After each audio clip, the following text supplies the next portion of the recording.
How Iran actually hit a US F-35 stealth jet. Every news channel right now is blowing up with the exact same question. How in the world did a tiny Iranian missile manage to target a fighter jet that even Russia's billion-dollar radar systems can't spot? Let's break down exactly what went down. First, take a look at this beast. The Lockheed Martin F-35 Lightning II, the absolute boss of fifth-generation aviation. The US dropped over $100 million a pop to design this thing to slip right past enemy radar and cruise into hostile territory without breaking a sweat. Its main job? Wiping out enemy air defenses and totally dominating the skies. And to pull that off, it uses the most insane, top-secret stealth tech on the planet. The F-35 had an 8-year combat streak, never shot hit, not even once.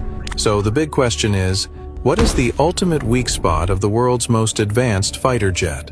How did Iran figure it out and do what even Russia and China couldn't? Look, nowadays, anti-aircraft systems mostly use two ways to guide their missiles: radar and heat-seeking. Now, the F-35 is an absolute master at dodging radar. Because of its crazy shape and radar-absorbing materials, its radar footprint is so tiny that billion-dollar missile systems like the S300 and S400 just can't lock onto it. The radar signal literally just doesn't bounce back. But every superhero has a weakness, right? The F-35 packs a single engine called the Pratt & Whitney F135. It's one of the most powerful fighter engines in the world. But with all that power comes a massive amount of heat. And that insane heat? That's its biggest flaw.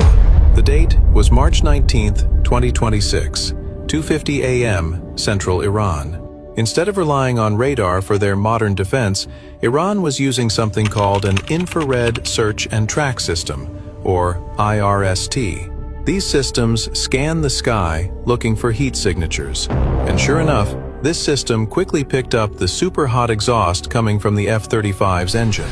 The scariest part? IRST doesn't send out any signals of its own, so the F-35 pilot had zero clue he was even locked onto. Now let's talk about Iran's weapon. The missile used in this attack is believed to be the 358 missile, also known as the SA-67. And this thing is seriously sneaky. It's not your average surface-to-air missile. It's a weird mashup, half kamikaze drone, half missile. It flies super slow and just loiters around a specific area, flying in a figure-8 pattern.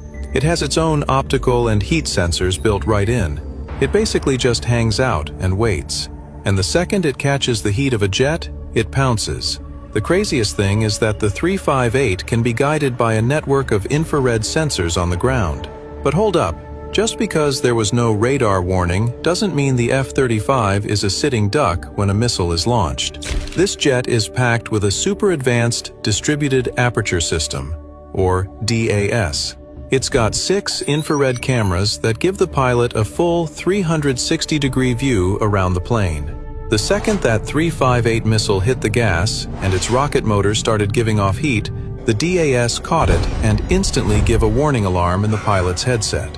Now the pilot only has seconds to react. To break the missile's lock, the pilot yanks the jet into high G turns to confuse it. At the same time, the jet starts pumping out flares.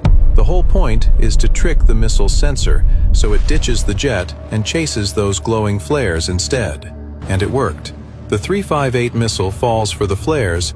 It still flies incredibly close to the jet. The moment the missile senses it's super close to the target, inside its lethal radius, it just blows up mid-air. The shockwave and high-speed shrapnel from that blast shred the F-35. It completely strips away the stealth coating and wrecks the flight control systems. It wasn't a direct hit that turned the jet into a fireball. And that's exactly why, even with massive damage, the pilot managed to pull off a safe emergency landing. Iran proved that you don't need a billion-dollar radar to bring down America's most advanced jet.